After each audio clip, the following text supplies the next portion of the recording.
How to delete a Snapchat account. Hi guys, in this video I will show you a step-by-step guide how you can easily delete your Snapchat account in just few simple steps. So without wasting your time, let's get started.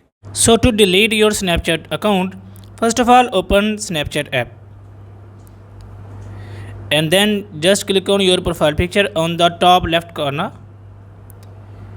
And then click on setting gear and scroll down.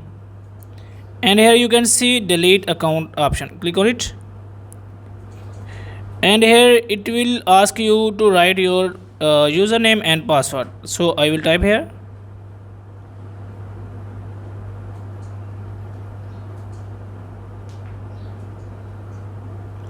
After that, click on continue. And you can see my Snapchat account has been deleted successfully. So guys, in this way you can delete your Snapchat account very easily.